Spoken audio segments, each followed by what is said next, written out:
क्या पढ़ने वाले हैं? ETS। ETS means electron. ठीक है। कहाँ पे चलता? माइटोकॉन्ड्रिया की इनर मेम्ब्रेन। माइटोकॉन्ड्रिया में दो मेम्ब्रेन है, एक इनर है आउटर है। यहाँ 5 कॉम्प्लेक्स है। कितने कॉम्प्लेक्स है? 5। कॉम्प्लेक्स नंबर 1, कॉम्प्लेक्स फर्स्ट बराबर है complex second, complex third, complex 4 and complex 5।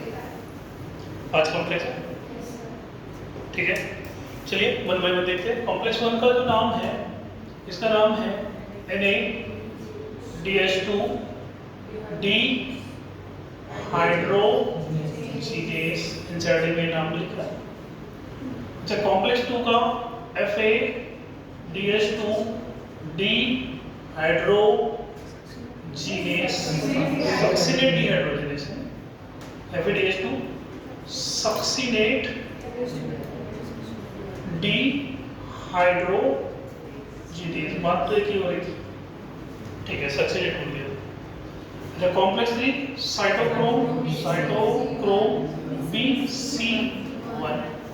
Cytochrome BC1। अच्छा, यहाँ complex number 5 cytochrome C oxidase. अरे बस। और कॉम्प्लेक्स 5 ATP सिंथेस। आगे 5 complex. Complex 1 NADH2 dehydrogenase, FADH2 succinate FADH2 dehydrogenase, complex second, complex 3 cytochrome BC1 और complex 4 cytochrome C oxidase, complex 5 ATP synthase. Clear है बेटा? चल, नाम याद हो गया। बड़ी मुश्किल जाती है नाम याद रखने में, कभी-कभी इजी कर देते हैं। अच्छा, ये माइटोकॉन्ड्रिया की इनर मेम्ब्रेन और ये इनर मेम्ब्रेन में फंसा हुआ कॉम्प्लेक्स फर्स्ट, यहाँ से लेके यहाँ तक के ये आ गई इनर मेम्ब्रेन कॉम्प्लेक्स फर्स्ट। ये आउटर मेम्ब्रेन, ये प्री मेम्ब्रेन स्पेस। ये इनर मेम्ब्रेन, ये आउटर मेम्ब्रेन और बीच में pre membrane space complex first. अच्छा बेटा, एक बात याद रखना, जो NADH2 बना है ये क्रेब्स साइकिल से बना है, माइटोकॉन्ड्रिया के अंदर बना है। अच्छा, लिंकिंग रिएक्शन से भी जो NADH2 बना है ये भी कहाँ बना है? माइटोकॉन्ड्रिया में। इसका हाइड्रोजन जो लेगा वो कौन लेगा? कॉम्प्लेक्स 1। कौन लेगा? अच्छा, NAD डी हाइड्रोजीनेस। NAD का क्या हुआ? डी हाइड्रोजीनेस। तो कॉम्प्लेक्स 1 का नाम क्या पड़ा? NADH2 D हाइड्रोजीनेस। इसने यहाँ पे हाइड्रोजन निकाला। अच्छा, हाइड्रोजन निकाला तो प्रोटॉन भी निकला। इसको लिया flavonoid mono nucleotide FMNA। FMNA लिया, क्या लिया? इलेक्ट्रॉन लिया। कितने इलेक्ट्रॉन लिया? 2 इलेक्ट्रॉन लिया। 2 हाइड्रोजन यहाँ से लिए गए, वो सीधे सीधे कहाँ पंप किए गए? जब NADH2 से NAD बनता है तो कहाँ के हाइड्रोजन कहाँ पंप हुए जरा बताइए? मैट्रिक्स के हाइड्रोजन पेरी मेम्ब्रेन स्पेस में पंप हुए। ये 2 हाइड्रोजन मैट्रिक्स में थे। क्लियर है? मैट्रिक्स इन द सेंस किसके पास थे? NADH2 के पास।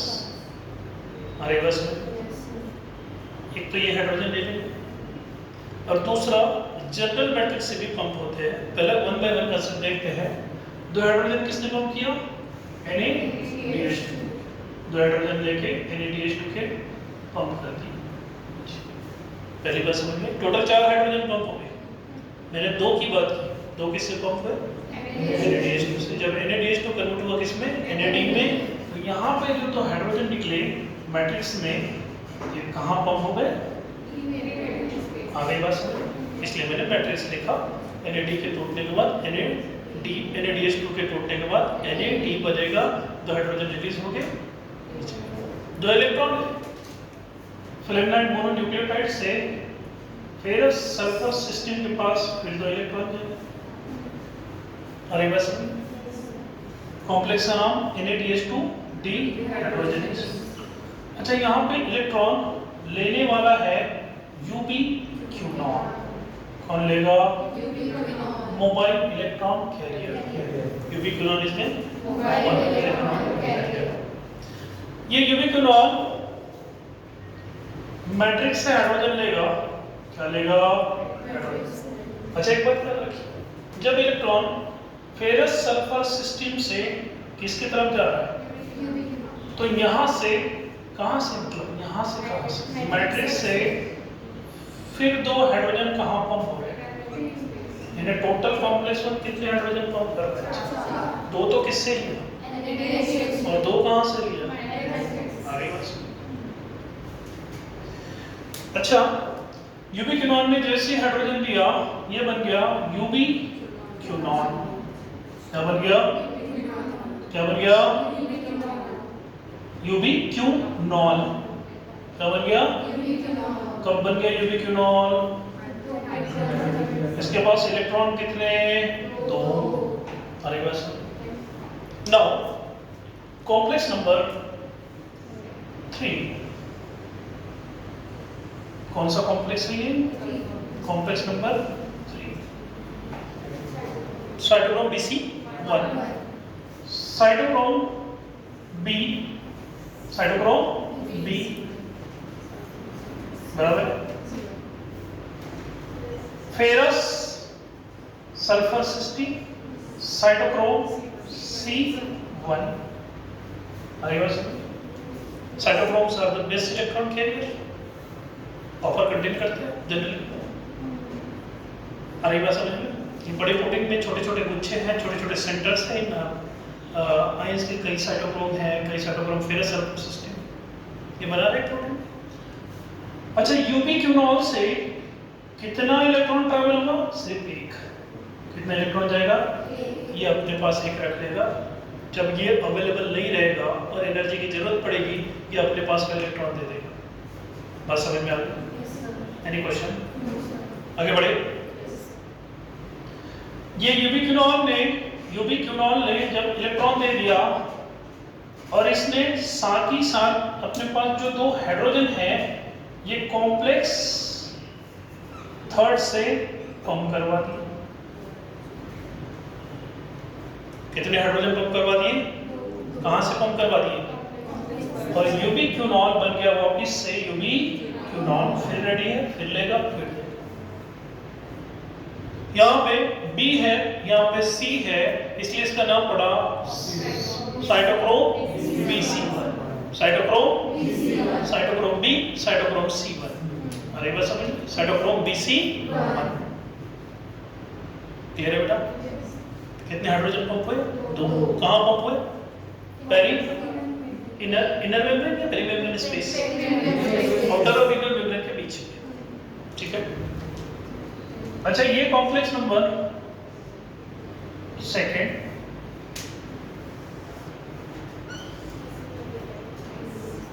FADH2 dehydrogenase. देखिए सक्सिनेट FADH2 डिहाइड्रोजनेज।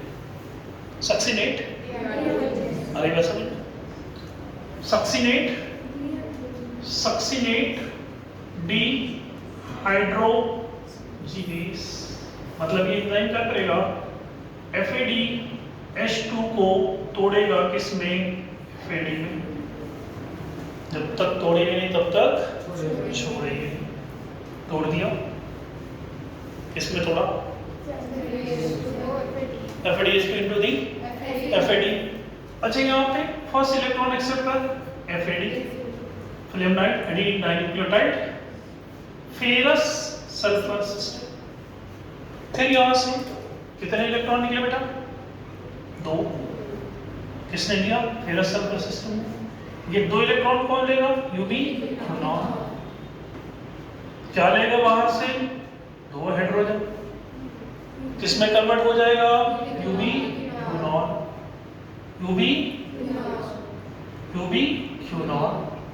ये UbQ0 कितने हाइड्रोजन पंप करवाएगा कॉम्प्लेक्स सेकंड थर्ड से?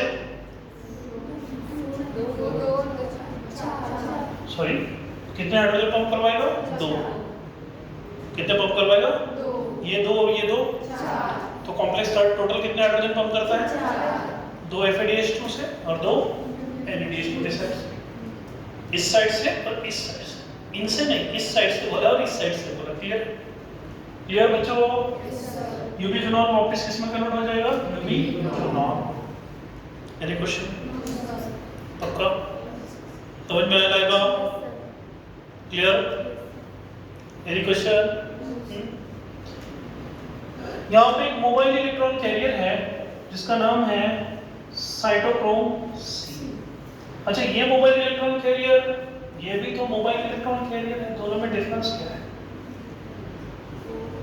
ये मेम्ब्रेन के अंदर है और ये पेरी मेम्ब्रेन स्पेस में काम करता है, दोनों में डिफरेंस क्या है? ये इलेक्ट्रॉन ले जाएगा कॉम्प्लेक्स, क्या मिला रहा है? कॉम्प्लेक्स 4 कहाँ ले जाएगा? कहाँ ले जाएगा? कहाँ ले जाएगा? किसने लेके गया? Cytochrome C. एक इलेक्ट्रॉन इससे, एक इलेक्ट्रॉन इससे, टोटल इलेक्ट्रॉन कितने लेके गया? 2।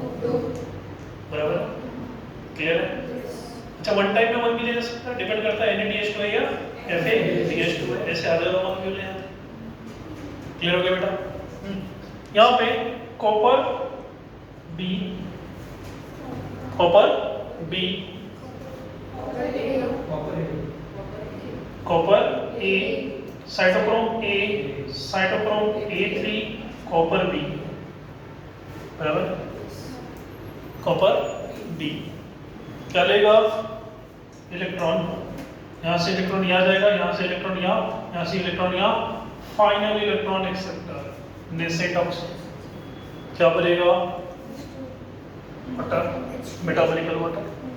अच्छा, यहाँ पे in presence of oxygen ATP बनाया जा रहा है, इसलिए इसको बोलेंगे ऑक्सीडेटिव फास्फोरिलेशन। और रेस्पिरेशन में, फोटोसिंथेसिस में क्या बोला था? फास्फोरिलेशन। यहाँ पे क्या बोला था? ऑक्सीडेटिव फास्फोरिलेशन, बराबर? यहाँ पे ऑक्सीडेटिव बोलेगा, फाइनल इलेक्ट्रॉन एक्सेप्टर कौन है? ऑक्सीजन। अच्छा, ये जो कॉम्प्लेक्स है ये कितने हाइड्रोजन पंप करेगा बच्चों? 2 हाइड्रोजन। कितने हाइड्रोजन पंप करेगा? 2 हाइड्रोजन। अच्छा, इसका नाम क्या है? Cytochrome C oxidation. ऑक्सीडेशन मतलब क्या? अच्छा, एक बात बताइए, इसने इलेक्ट्रॉन लिया तो इसका रिडक्शन हुआ या ऑक्सीडेशन? रिडक्शन हुआ। इसने इलेक्ट्रॉन लिया, इसने लिया, यहां से यहां लिया, यहां से यहां लिया, यहां से यहां लिया, इसको लिया, बराबर? जब कोई इलेक्ट्रॉन ले रहा है, जब कोई इलेक्ट्रॉन ले रहा है तो क्या हुआ? ऑक्सीडेशन या रिडक्शन? जरा सोच समझ के बोलिए। लेना, लेना, रिडक्शन, लेना, देना क्या? पक्का? देना, किसको इलेक्ट्रॉन दिया? क्या बोलेंगे? Cytochrome C oxidase. अरे बस। अच्छा, इलेक्ट्रॉन लेने को क्या बोलेंगे? यहां से लिया, यहां से लिया, यहां से इलेक्ट्रॉन लिया, लिया नहीं लिया? एक इलेक्ट्रॉन लिया, इलेक्ट्रॉन लिया तो क्या बोलेंगे? वहां पे क्या हो रहा है? Cytochrome C oxidase. क्लियर है? आगे बात समझ में? यहाँ पे कॉम्प्लेक्स 5 F0 F1। F1 के हेड में एक एंजाइम जिसका नाम है ATP सिंथेस। एंजाइम का नाम कहाँ पे? ATP सिंथेस F1 के हेड में। कौन सा एंजाइम? ATP synthase. अच्छा बेटा, ये क्या चीज है? आउटर मेम्ब्रेन, ये इनर मेम्ब्रेन, बीच में क्या है? Peri membrane space. यहाँ पे हाइड्रोजन बढ़ेंगे जब जब NaDH2 और FeDH2 टूटेगा, बराबर है? मतलब ये हो गया पोटेंशियल एनर्जी। कौन सी एनर्जी? ये यहाँ से पास हो जाएगी, किधर आ रहा है हाइड्रोजन? मैट्रिक्स में। मान लीजिए एक बड़ा सा डैम है, डैम के अंदर वाटर है, बराबर है, पोटेंशियल एनर्जी। ये डैम का गेट है, गेट खोल दिया, पानी बड़े तेजी से निकल रहा है, गेट के मुंह पे जनरेटर लगा दिया, पानी जनरेटर को घुमा रहा है, क्या बन रही है? Energy. Potential energy converted to the kinetic energy. ये बड़े डैम में का वाटर है, ये डैम का गेट है, और ये लगा हुआ डायनामा है। आ रही बात समझ में? तो जब इलेक्ट्रॉन मोटिव फोर्स यहां से डेवलप होगा तो एटीपी सिंथेसिस जो एंजाइम है, जो कॉम्प्लेक्स F1 के पास है, कॉम्प्लेक्स F0 जो है मेम्ब्रेन में फंसा हुआ है, ये लटका हुआ है, तो यहाँ पे एडीपी कन्वर्ट होगा एटीपी। अरे बात समझ में? एक NADH2 के टूटने से 3 ATP मिलेंगे, डिग्री में आप पढ़ेंगे तो 2.5 ATP मिलेगा। जब आप लिविंगर जैसे बुक पढ़ोगे एमबीबीएस फर्स्ट ईयर में, जैसे कि वैसी है।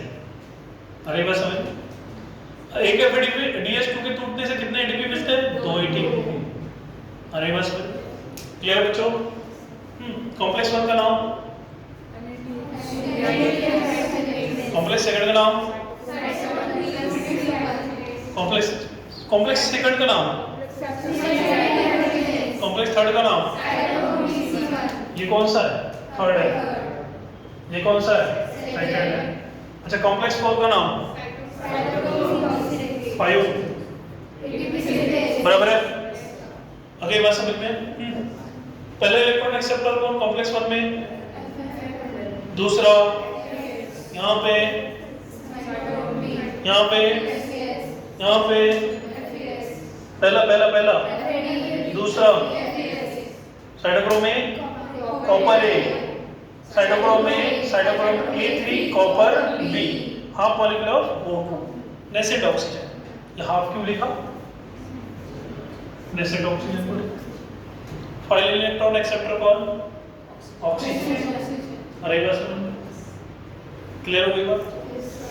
अच्छा, इसकी अगर हम साइक्लिक और नॉन साइक्लिक फोटोफॉस्फोरिलेशन से तुलना करें, वहाँ हमने कीमोऑस्मोटिक हाइपोथेसिस पढ़ा था, डॉक्टर पीटर माइकल, बराबर है? वहाँ स्ट्रोमा में एटीपी बन रहा था, यहाँ पे मैट्रिक्स में एटीपी बन रहा है। अरे बस वहाँ पे कॉन्सेंट्रेशन या मोटिव फोर्स थैलेकोइड के अंदर डेवलप हो रहा था, यहाँ पेरी मेम्ब्रेन स्पेस में डेवलप हुआ।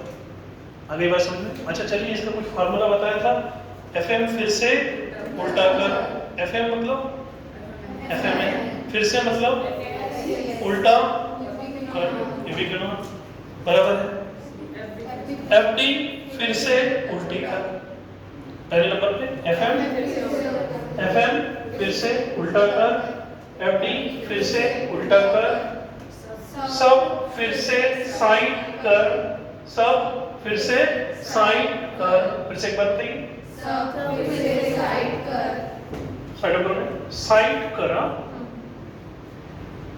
क्या क्या सीए क्या क्या का किया, कतरी कब पिया, पिया मतलब वाटर। फिर से बोलिए, क्या किया, कतरी कब पिया। क्लियर है? कोई भी बारीक से बारीक क्वेश्चन आ जाए, क्वेश्चन नहीं चूकने वाला। क्लियर है? इतना समझ में आ गया? ये था ETS। इससे बहुत ज्यादा डिटेल ETS तुमको डिग्री में पढ़ना पड़ेगा, ये छोटा सा ETS है।